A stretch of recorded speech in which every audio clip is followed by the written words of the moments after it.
Hello friends and welcome back to episode 3 of the pod, The Hookup with Crochet Me Zaddy. We're still here with our resident guest, Croutonscrochet, aka Naomi, and in today's episode we are looking at the future of social media and crochet. So a very exciting episode ahead. Hope you enjoy it. Come join in the fun. See you there. Alright, so let's get into part 3, which is about community and the future outlook of crochet, social media, everything like that.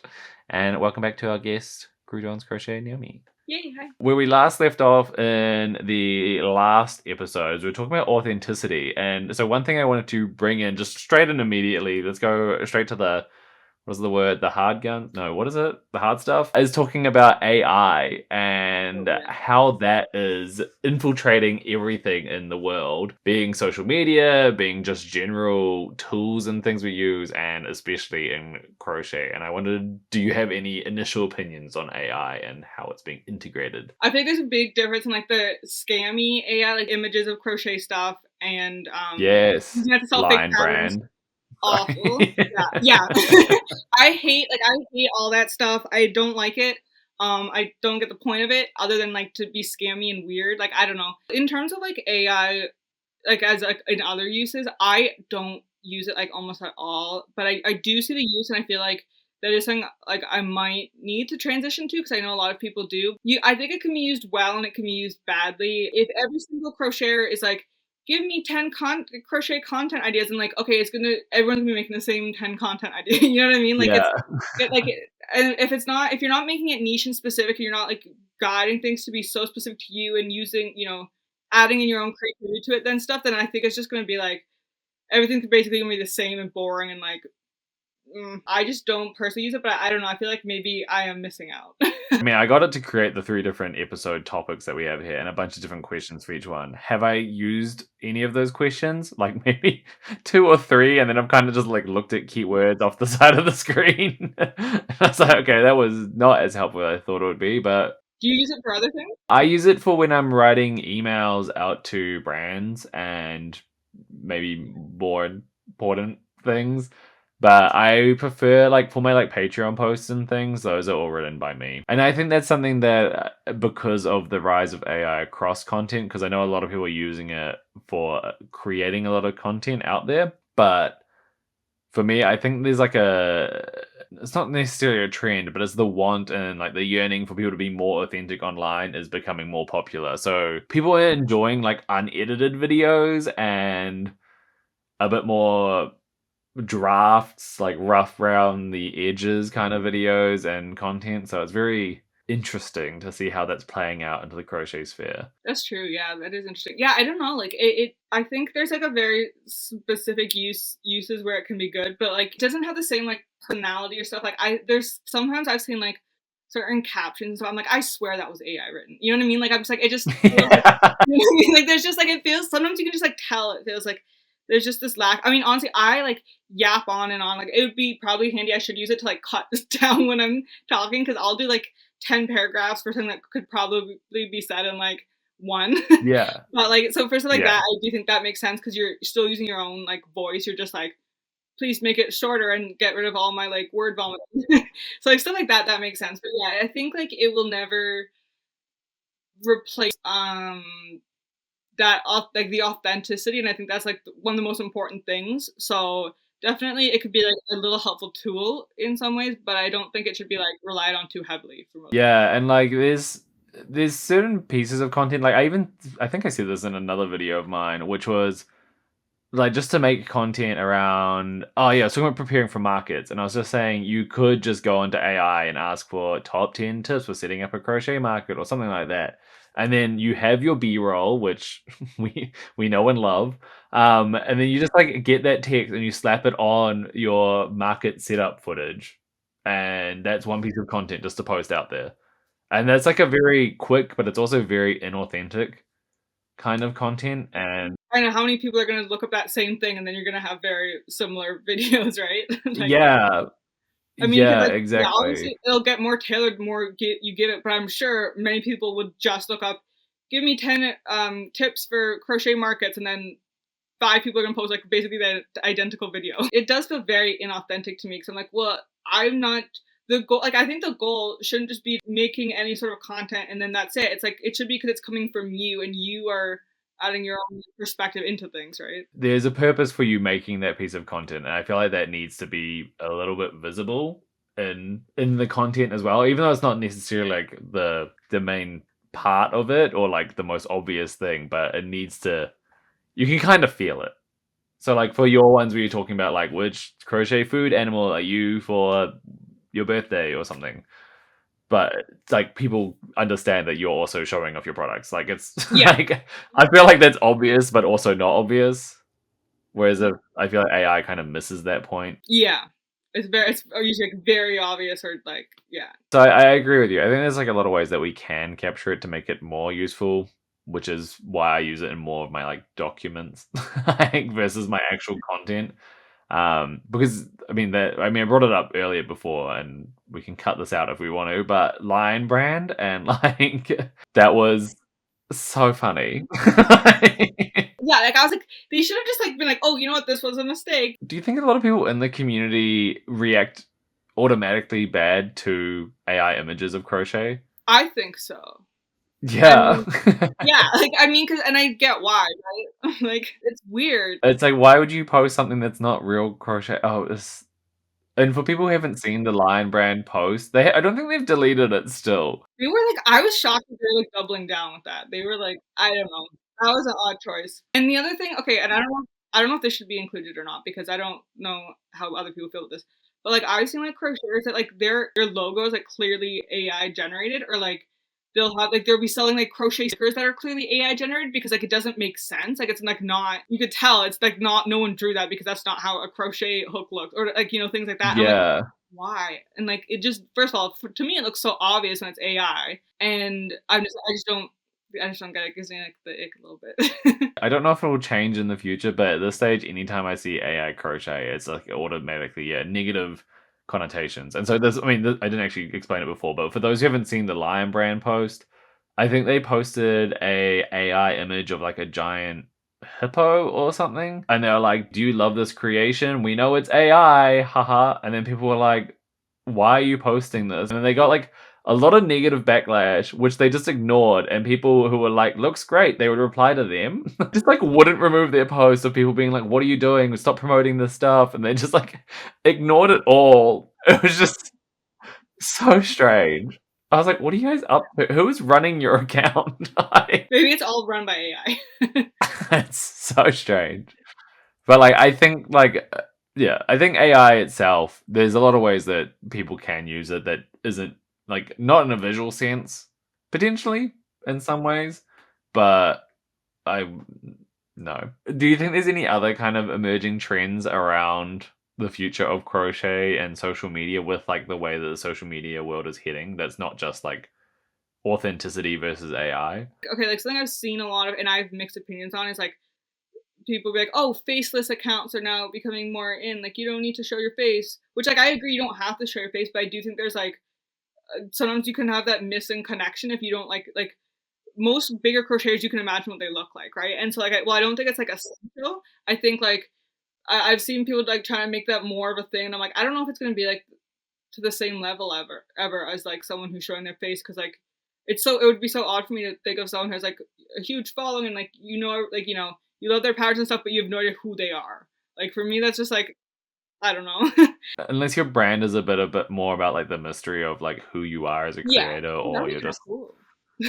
yeah, that would make it like kind of like Sia in the pop Yeah, yeah, industry and how she was like her whole brand was like mystery, but like I don't know if you could really get a crochet account taking off without. I mean, you can. It's just going to be a lot more effort just to not show your face. yeah, Because I find like people associate my content with me, yeah, yeah, and yeah. that's the bottom line. Like I appear in my content, and then so does my crochet. I mean, because even something like when you're scrolling, like you stop if you recognize someone's face, right? So like that's just like I could have a video and people could be a huge fan of mine, but if I'm not starting off in the video, unless I have like something very recognizable that people they'd recognize behind me, a lot of people might just scroll because they don't know it's me. You know what I mean? Because like I'm curious what you think in terms of like trends that you might think are coming out because I feel like you kind of are more in the loop with some of that stuff. I definitely watch a lot of YouTube on social media growth and trends. Like I love this stuff. Um, I think yeah, there's the biggest one is about their authenticity and just really just yeah, showing yourself. But I think the thing at the moment is, and this is what I was talking about in the previous episode, was about how the different social medias are trying to create this like monopoly across all the different pieces of content. And so for the last few years, short form content has been the winner. And then more recently, there's been a push for long form content on TikTok and I even think Instagram because their reels have been extended, haven't they? Yeah. So they're definitely pushing for long form there. But then once again, as I said, carousels have been popping off. TikTok Notes has come out, threads, text based and pretty image based. So because of this like monopoly, it's a strange newer area, and I don't know if there's necessarily a great strategy for them that has formed just yet. But I think it's something to keep an eye out for, and I think the strategy at the moment is just to post whatever. Like, and it sounds stupid, like, and it's just like you don't know what each algorithm or what each platform is really trying to push for right now, because I think them themselves are trying to re-identify what they would look like and what they would champion more than other That's social so true. medias. Yeah, like I say, like people should post like post a longer form video of you talking, post like a 5 second video, post like a 15-second video. Like post different things. Do one where you edit it or make it very aesthetic. Do one where you're just like sitting, in your pajamas, whatever it is. Like, do whatever and see what works. Yeah, I honestly think variety is probably the biggest trend right now. Yeah, and I've had fun with that honestly because I think I was like I think I mentioned this in one of the other episodes. Like I was sort of putting myself into a box with like getting too like very typical with my content, and then my views were getting lower, and I was like, okay, why is that? And I was like, well, let me just. I was like, if the things I usually do are not working as well, why am I doing those? Like, let me try something totally new. And so then I started doing like some more silly videos or like try experimenting with like editing, and I would like edit like a little version of me on my Oh, hand, yeah. just like things like that to be like, ooh, like just see what it. That one, like, CapCut, template, and you had, like, your meatball. I thought that was so funny, and I think it was on one of the apps. It wasn't doing as strong as it should have. I was like, "This is good content." I know I like that was in my TikTok drafts for ages, and I finally like I posted on my story about it, and people were like, no, this is amazing, you have to post it. And then I was like, okay, and then it didn't do as well as I was hoping because like I thought it was so funny. I was like, "This is, like, my kind of humor." yeah, I know, I thought it was when I was making it, I was like laughing so hard. I thought it was like the funniest thing. Yeah, it's so good. But I think even in saying that, like, I know this is the other topic is about community engagement, but I think that's actually another area. I don't know if it's necessarily a trend, but it's like a growth strategy that I think people should be focusing on more. Is like alongside authenticity and putting yourself out there as a creator is also trying to capture community in some kind of sense, because with everything changing and growing, you need that kind of stability. And I think that you can find that with your favorite creators, or yeah, you kind of following what I'm saying. I view it as like kind of I think community is so important, honestly. Like I feel like more and more I'm realizing just how important it is, and I'm so happy to feel like I'm like really a part of the community and that I've started to grow my own community. I like view it as like there's the crochet community as a whole, which is very important, and I feel like it's great to get yourself in there and be connected with people, and it's amazing. And then also you can like have your own kind of community form. Obviously, if you don't have as many followers, it's a bit harder. But I think like from not even having that many, you can start building this sort of the vibe of what you would want that community to be based on the content you make and how you interact with others and things like that. Like again, I want a community of people that like, we're funny and we can laugh and we like support each other. So like, I try to do a lot of things about like, shouting out small creators and like things like that because I'm like that's what I want I want to be my community to be about building each other up, supporting each other, not, competition, things like that. And so I found that like my community has become a lot of that because those, that's kind of the things I've been, I guess, almost like I said, lead by example. And so other people who like that, they appreciate that and they like my content. And so like forming those sort of elements of my community just like happened sort of easily because that was just kind of the stuff I was doing, right? So I think just doing like those kinds of things, like thinking like, what do I want my community to look like? Yeah, and what do I want to contribute to the crochet community as a whole as well? Can be an interesting like question to have and see like where you fit in with things and what you know you kind of want to make your name for yourself with that. Yeah, and I feel like this is something that a lot of people talking about is I don't know if you've seen it as a lot, or maybe it's just my content is a lot of people talking about like subscriptions. Oh yeah, yeah. So you got like your Patreon, your Instagram subscriptions, your YouTube memberships, your I don't know, I think even like Shopify or even Squarespace has memberships on there as options. And like I feel like because we're so used to things like Netflix and Disney Plus and like subscription based models there, I think those are being brought into a lot of like creators' incomes as like another area that's trending. It's like the monetization of communities. It's so funny you said that. I'm literally yeah gonna be launching my Patreon soon. So Yeah, see, this is what I'm thinking. And so I'm like, how do people one not try to compete with each other for their communities, but also how do they not do that? yeah, no, I get what you Like, mean. Like, so I'm only gonna be launching my Patreon now, so I don't have like advice on that part, maybe specifically in that context. But I do think like for me, like I've always thought like it's like you can view you can view other crocheters as your competition, but you can also view it as like a benefit to each other. Like I try to do a lot of collabs. Like I really try to work with people a lot. I'm always trying to find new ways. I'm reaching out to different creators. I'm having conversations behind the scenes. And I've had friends be like, "Well, how do you know all these like what do you like how do you get?" I'm like, I don't know. I just like to talk to people. Like just talk I to just them. yeah, and Like, that's how I feel like I'm part of the community too. So that's sort of how I build those connections. And then, let's say a collab post. Now that post is reaching their audience, which might not know you, and it's also benefiting them because now your audience can see their stuff. So instead of it being like a competition, you can do things like that to benefit both of you in ways that like I think are good. And I think like that's sort of the way that things should be seen, in my opinion. Obviously, like if you have I don't know, a cow pattern and five other people have cow patterns, how many people are going to buy five different cow patterns? Probably not many. But I mean, but so there is that sense and like obviously there are some areas where if you're buying something from one crocheter, you might not buy that same thing from another crocheter. But I would say in general there's enough variation that like it doesn't necessarily need to be so competitive, but it does become a thing I think like with Patreon, that's a great or like any sort of subscription thing that is an interesting thing because how many like people are going to pick and choose how like I mean you can't have like 20 different like you can't probably subscribe to like 20 different people. yeah, you can't just do the Netflix thing and like share accounts. You can't sit on your parents' one and your ex-partner's one. Like So like it is that I think that is an interesting question, which I don't think I have much insight into. At least for me personally, I feel like if I'm doing stuff in my own unique ways, there's like ways that things can work for like multiple people. You know what I mean?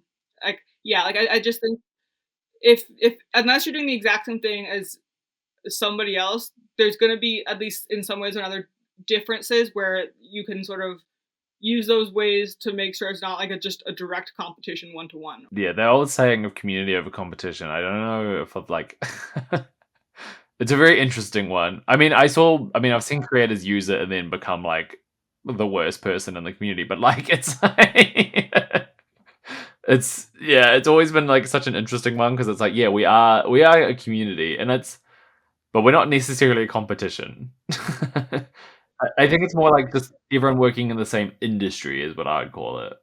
Yeah, that's definitely because obviously you can have direct competition if you have two patterns that are very similar, but past that, like there Yeah. is not really because again, I think there's so much variation in what people are making. Like I don't think anyone would say that like you know my tacosaurus pattern is direct competition with like your kangaroo pattern, and like you know what I mean. Yeah. Like, they're just like they're just like there's not like a one They're to one just there where it's like different, yeah. but people supporting their favorite creators. It's like how do we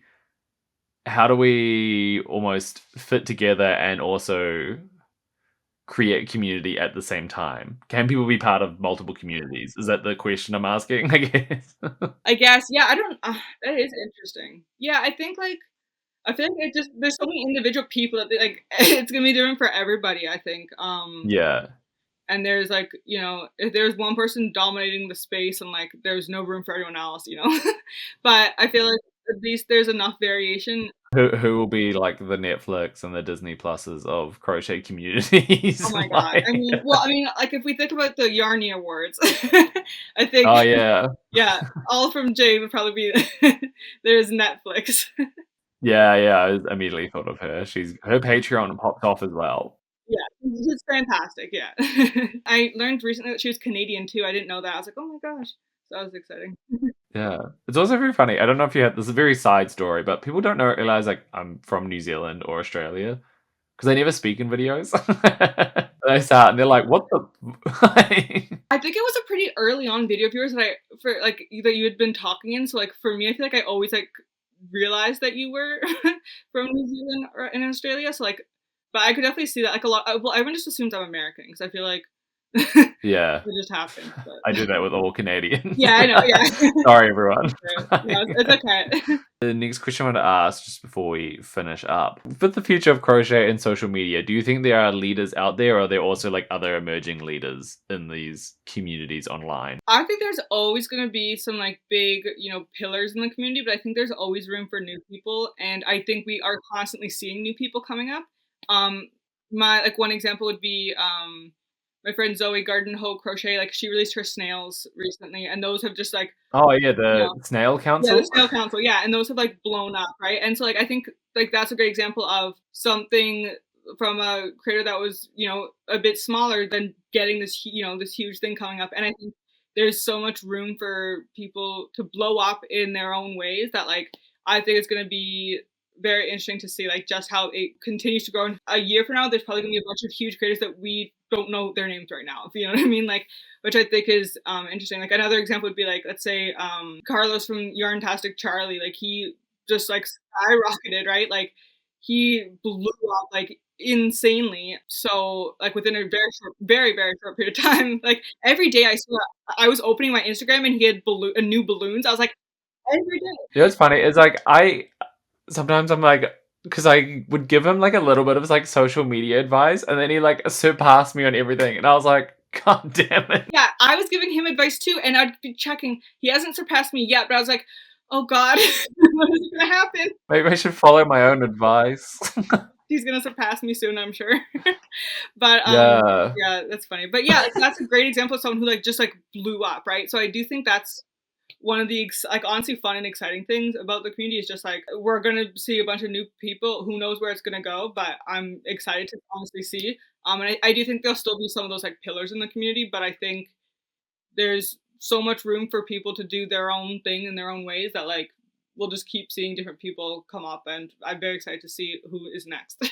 Yeah. I mean, I'm excited for the future of crochet and the internet. Like I feel like everything's I don't know, it feels like things are about to change but not change. I don't know. I find it a very exciting area. So I'm excited to see how it all turns out as well. And I'm also excited for the Yarnies again this year because I thought those. Yeah. I've been keeping my eye out for like popular patterns and things. So people were saying the Snail Council and others were saying the Loaf Cat. Oh yeah, that's a big one right now. Yeah, yeah. Yeah. I find it so fun just seeing what different things like pop up out of nowhere. Yeah. And then it like just takes over for a little bit, and you see so many on your feed, and it's so cool. I don't know, I just love that. It's like anyone not in the crochet community would have no idea, but like it's like everyone in the crochet community kind of just like knows. Oh, the loaf cat, like Yeah. Yeah. And like one thing that I'm very proud of is I put out this crochet trends video earlier this year. And in that I was like dragons I was like dragons are gonna pop off. And then I've just been sitting here this whole year being like, Yeah, told ya. there's been so many times. Yeah. Called it. That's the kind of thing I feel like I would just never get. Like, I don't know what I would have even guessed, but I feel like I'm always wrong. Like, whatever, I don't know. Whatever I think, I'm like, I don't know. I'm not good with guessing that. The other trend I'm still waiting for to pop off is gonna be like more political crochet. That's gonna be Because like because isn't there the election in the US coming up? yeah. So that should be very interesting to see. Anyway, that's all that I have for the interviews. So we can finish it up here. But thank you so much for coming to hang out with me on my first ever episode of The Hookup or Hooking Up. We'll figure out a name as we do this with Crochet Me Zaddy, aka me. And yeah, thank you for coming along. Where can we find you and where can we support you? You can find me on Instagram YouTube, which I promise soon I'll be posting proper videos. So please go subscribe on there because that will help motivate me to post. At Croutonscrochet basically everywhere. So wherever you want to find me, Croutonscrochet. Slay. That's so easy. Yeah, and I'll have it all linked below in the description on the YouTube video, but I might also be posting this to Spotify as a podcast. If I can work it out. Okay, cool. That's all. Have a great day, everyone. Thanks for coming along and hanging out with us, and we'll see you next time on this podcast. Hey everyone, thank you so much for listening in to the pod. I hope you enjoyed the content that we're putting out there, the kind of conversations we're having. If you really enjoyed this type of content, don't forget to engage with it. Give us a rating, maybe even subscribe to us, like, comment, whatever it is out there, depending whether you're listening to this or just kind of watching along and listening. We appreciate all your support, and I can't wait to see you all on the next episode where I'll have another special guest. So thank you so much for tuning on in, and we'll see you next time. Bye!